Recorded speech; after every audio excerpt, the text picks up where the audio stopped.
and welcome to Indianomics. Last Monday, a unified payments platform was launched by the National Payments Corporation. This platform, I think, is set to change the way we pay and receive money, whether it is to an electricity company or to pay school fees, or whether it is to pay for a pizza or a taxi. It is possible we are only going to click on an app on our phones and send a text message. So no more wallets. Your mobile is your wallet. What will this mean to our credit cards, our banks, and indeed our daily life? I have with me a panel of guests to explain that. Mr. Hota, the Managing Director and CEO of the National Payments Corporation of India, Rajnish Kumar, the Managing Director of State Bank of India, and Shyam Srinivasan, the Managing Director and CEO of Federal Bank.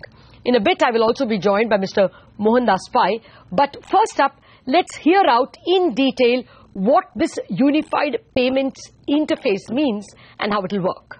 We've been saying we need a revolution in banking in India. I think today we can confidently say that the revolution is upon us. This revolution is the unified payments interface that was launched by Governor Rajan today.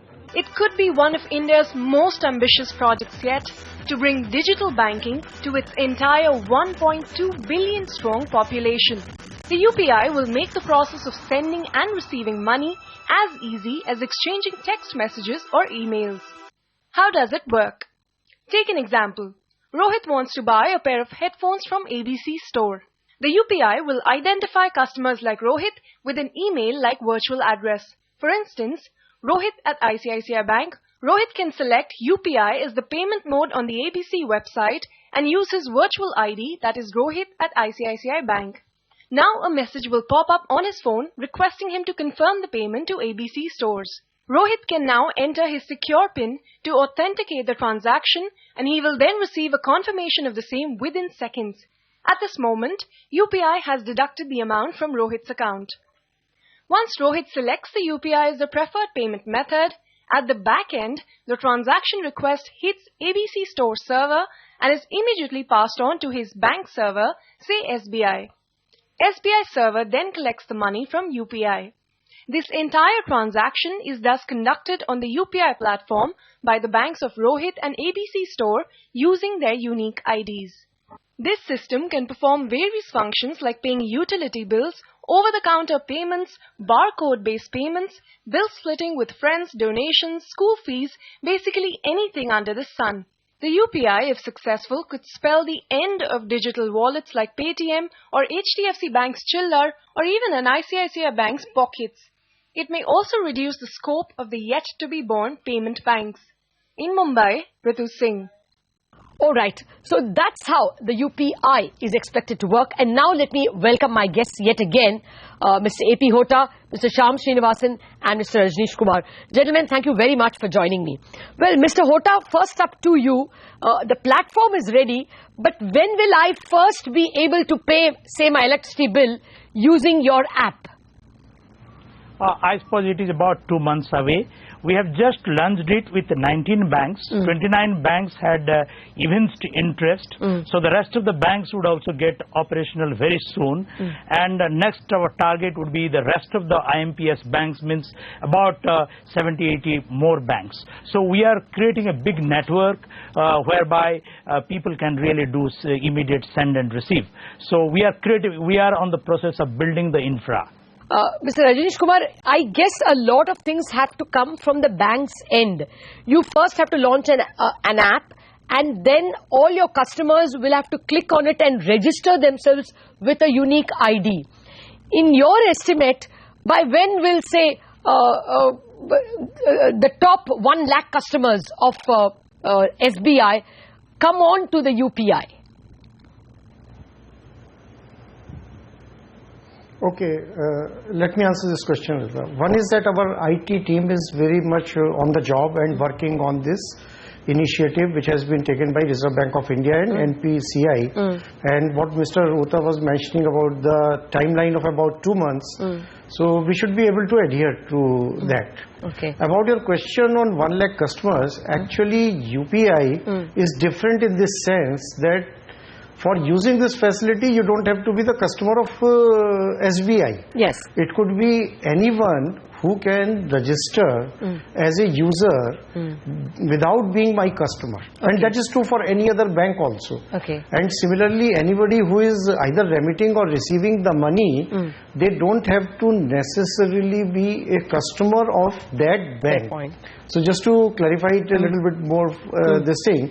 So suppose you don't have an account with SBI, but still you want to use my application, which is linked to UPI, you will be able to do it, and you may be having an account with maybe State Bank of Hyderabad or this thing. Okay. Well, Shyam, in that case, let me make it more direct. When can I pay my taxi driver? Okay. Or when can I pay my electricity bill on the UPI, you think? Will that happen in 2 months? Actually, yes.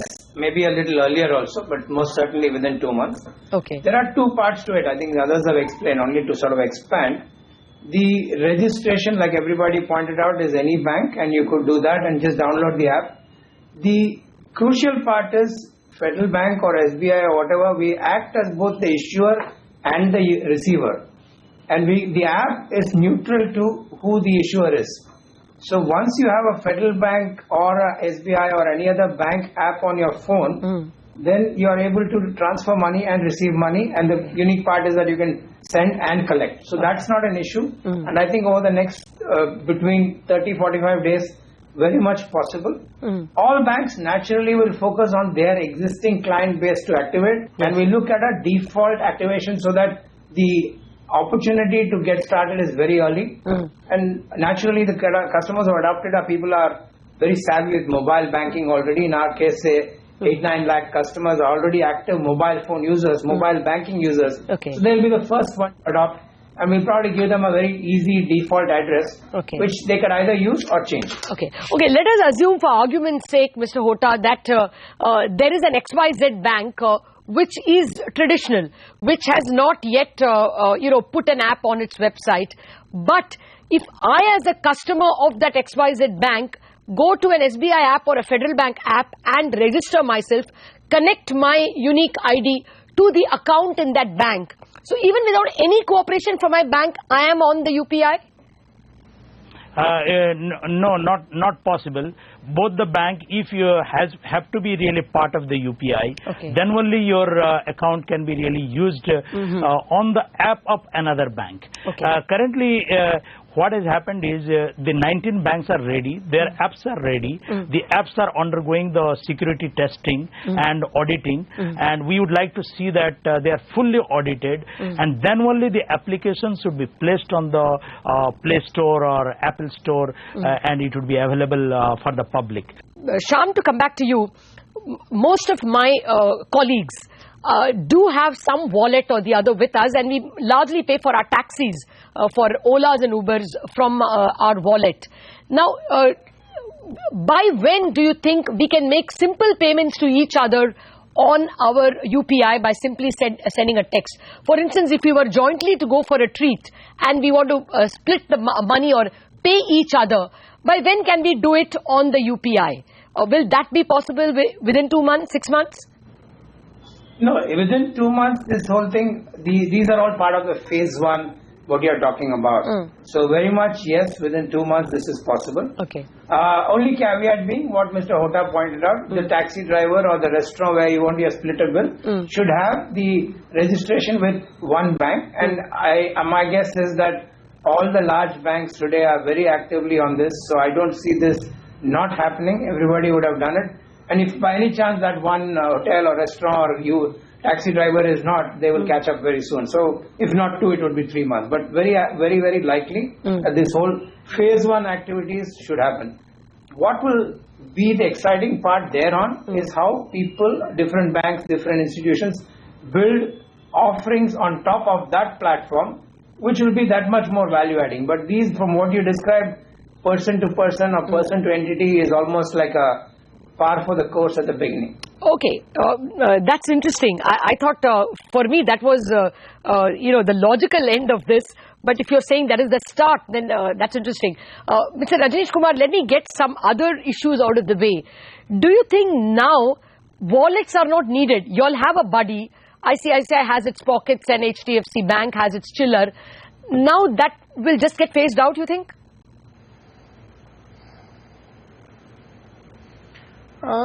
I don't think that would be the right conclusion to draw, because in the market always there are many products and services available, and sometimes certain distinct features are built around those products. So one is for sure, whatever is the most convenient way of payment, and whatever customers find that this is the best way to pay, they will use that.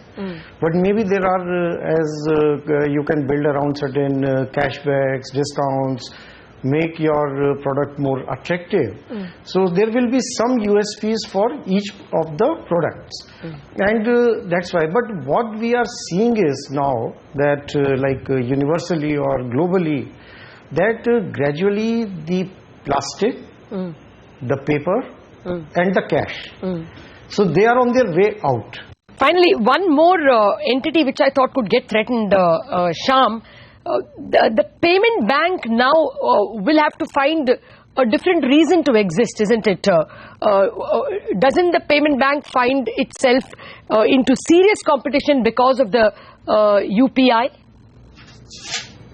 No, I think if we, for many occasions we've spoken about both the existence or the demise of the wallet and the relevance of payment banks. Like the earlier participants mentioned, coexistence is a must, but I very firmly believe coexistence will only be a point in time. Beyond the point in time, there will be a natural fall off of some. They will reinvent in some other form, whether it's a payment bank or a wallet company. The payment banks in particular, I think their principal focus is a low cost alternative and looking at the lower tickets. Now this beautifully addresses that space.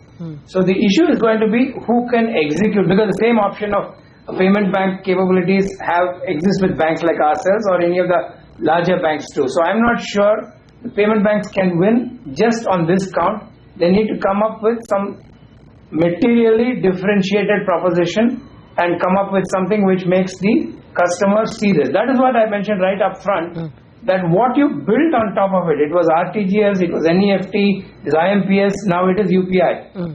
On top of this platform, who produces some differentiated outlook or a differentiated offering will start leading the pack. All right. Well, we have to take a break on that note. We will come back and check out which banks will have the best ability to succeed, or what abilities will make a bank succeed when there is a unified platform or a unified interface. We are back in a minute.